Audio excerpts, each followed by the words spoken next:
اعوذ باللہ من الشیطان الرجیم، بسم اللہ الرحمن الرحیم۔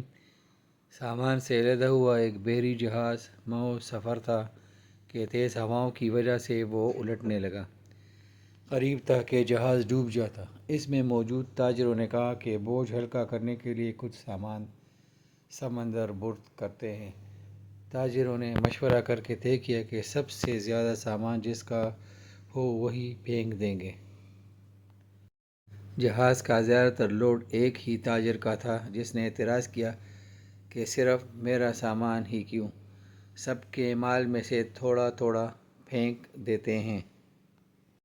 انہوں نے زبردستی اس نئے تاجر کو سامان سمیت سمندر میں پھینک دیا۔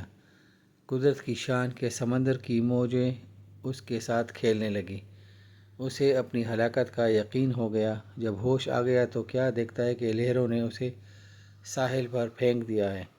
یہ ایک غیر آباد جزیرہ تھا۔ جان بچنے پر اس نے رب کا شکر ادا کیا، اپنی سانسیں بحال کی، وہاں پڑی لکڑیوں کو جمع کر کے سر چھپانے کے لیے ایک جھونپڑی سی بنائی۔ اگلے روز اسے کچھ خرگوش بھی نظر آئے۔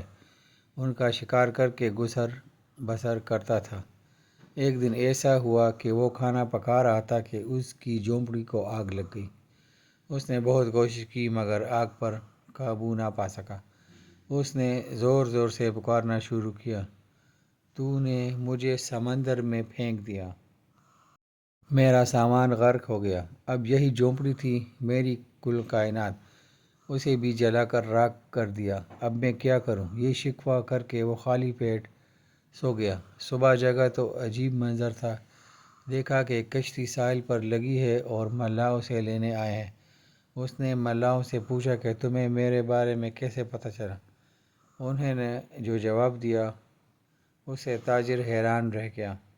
ملاحوں نے کہا کہ ہمیں پتہ تھا کہ یہ جزیرہ غیر آباد ہے، لیکن دور سے دھواں اٹھتا ہوا نظر آیا تو سمجھے شاید کوئی یہاں پھنسا ہوا ہے جسے بچانا چاہیے، اس لیے ہم تمہارے پاس آئے۔ پھر تاجر نے اپنا پورا قصہ سنایا تو ملاحوں نے یہ کہہ کر اسے مزید حیران کر دیا کہ جس جہاز سے تمہیں سمندر میں پھینکا گیا وہ آگے جا کر غرق ہو گیا۔